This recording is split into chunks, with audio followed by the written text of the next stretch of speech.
It's crazy, Rich. I feel like we talk about pay to play every 4 years, and a bunch of people come into the conversation that don't pay attention, and then all of a sudden come in and say, pay to play this, pay to play that, Well, I and don't know all. what the fix is, because right now we're howling at the moon, right? We're A little blaming bit, we're a blaming little bit. systems. We can change things, but you've got to be willing to change things versus just staying on this train track, hoping for a miracle. Because I don't think the miracle is coming.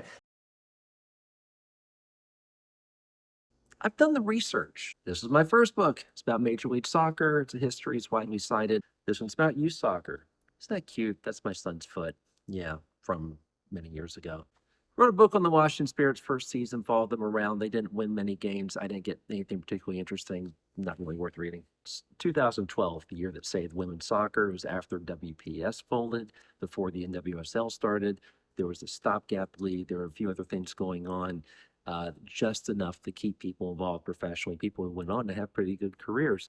I even wrote this to try to get soccer teams to have better websites. People haven't bought this book, though, and your soccer club's site still sucks. I wanted to bring this one up. Just wanted to show you how much of this book is footnotes. It's 430 pages. We have so many people who are just running their mouths on TV saying, well, when I played that 1 year in Germany, well, when I was touring such and such, when, my kid was, a Division III prospect, or I went to Barcelona and toured the stadium with, 500 other tourists that day. There's more to it than that. You have to look at everything.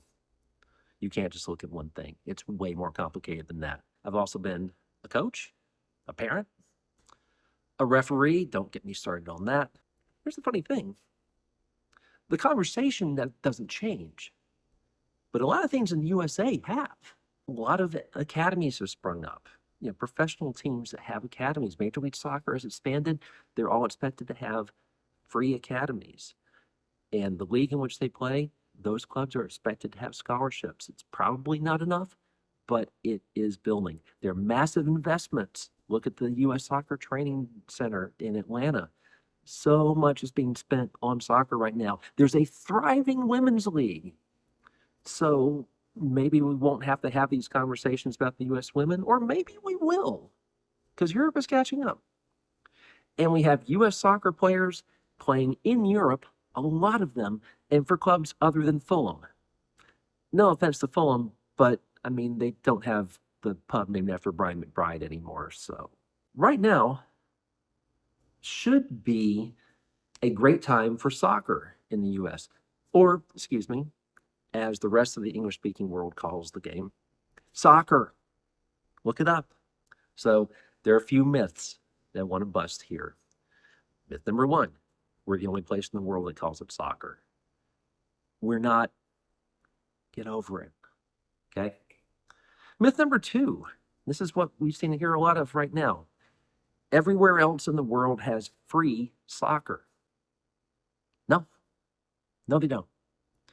Most places don't. There are a few places, maybe some Scandinavian countries, where things are essentially funded by the state or the municipality, which we know is not going to fly in this country. Good luck getting your, city council to say, oh yeah, let's make all the youth programs free. This is what you hear from people whose only experience in soccer is professional academies.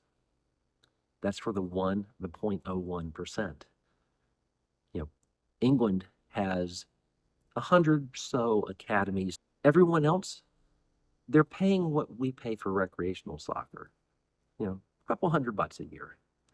And there's often financial aid involved with that. So is it free? No, it's affordable. So are you less likely to hear, oh, in Spain, this kid couldn't play because he didn't have enough money? Less so. But we need to quit saying that it's free. That's raising unfair expectations. Myth number three, let's all our youth clubs just start producing prospects and then paying for themselves, making themselves free through solidarity pay. That's not going to do it. That's not going to generate enough money to have free soccer. Look, a lot of clubs in England lose money. And then the fans get mad at the owner because he won't lose more money.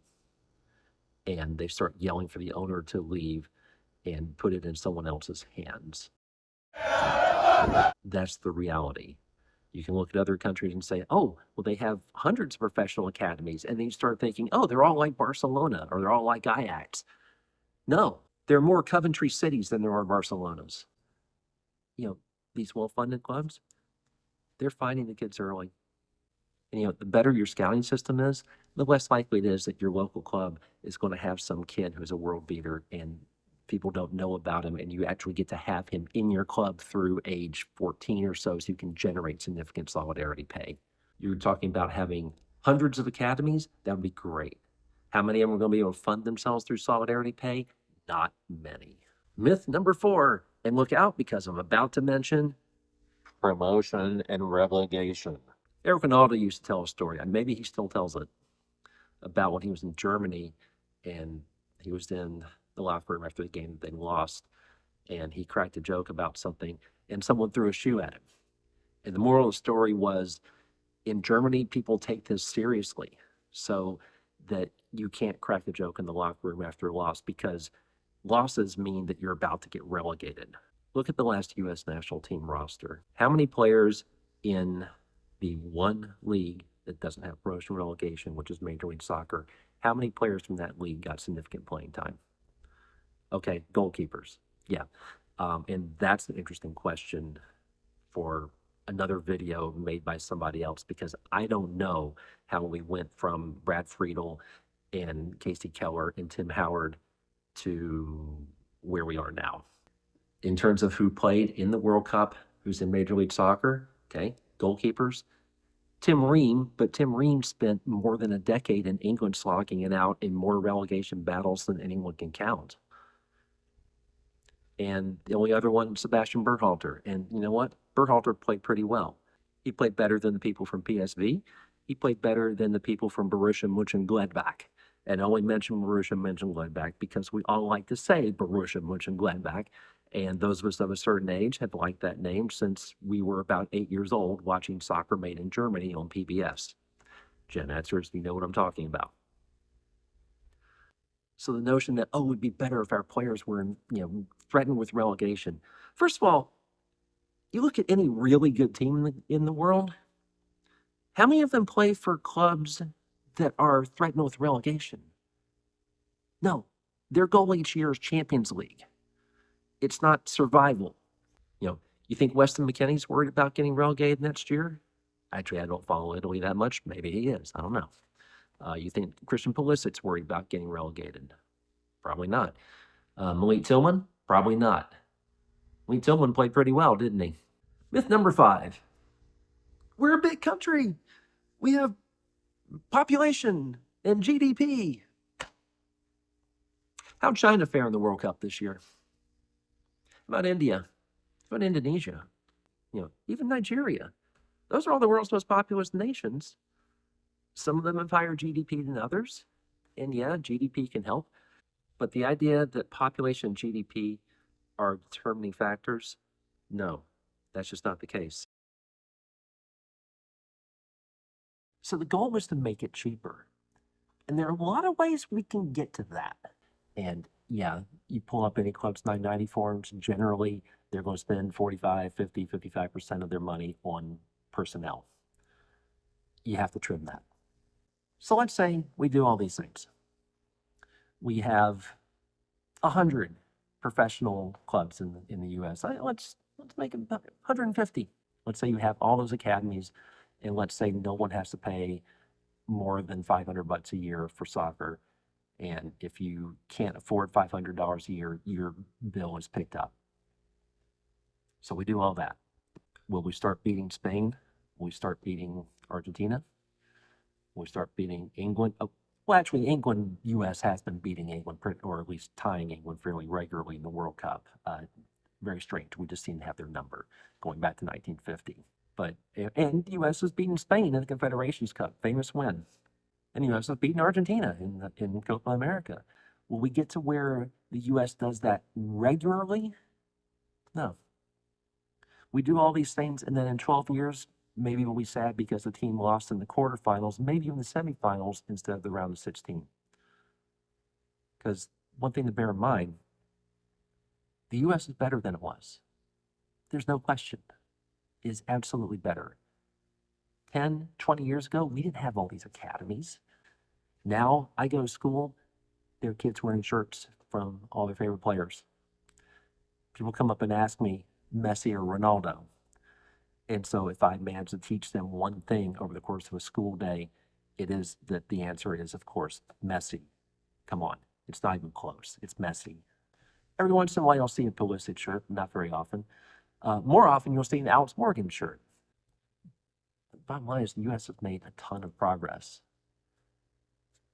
Problem is, so is the rest of the world. And the countries that keep winning the World Cup, it's not very many.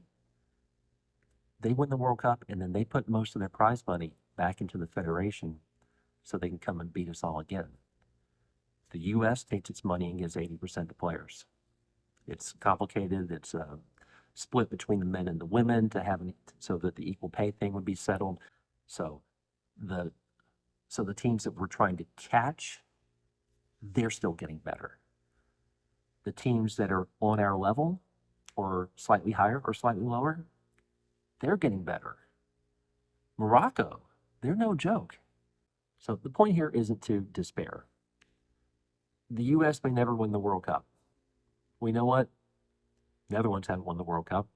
No country in Africa has won the World Cup. No country in Asia has won the World Cup. And then you get into a World Cup and things are decided by the barest of margins. 2002, that team made the quarterfinals. That was fantastic. You know what? If Portugal hadn't lost its mind against South Korea that year, U.S. wouldn't have made it out of the group stage. They were very, very good. They were also very, very lucky. So, bottom line is, this is fun. We have to make this fun. I feel like people say, oh, we need to treat this more seriously. I like the fact that Landon Donovan is saying, no, we need to bring in more joy. The kids, it needs to be fun.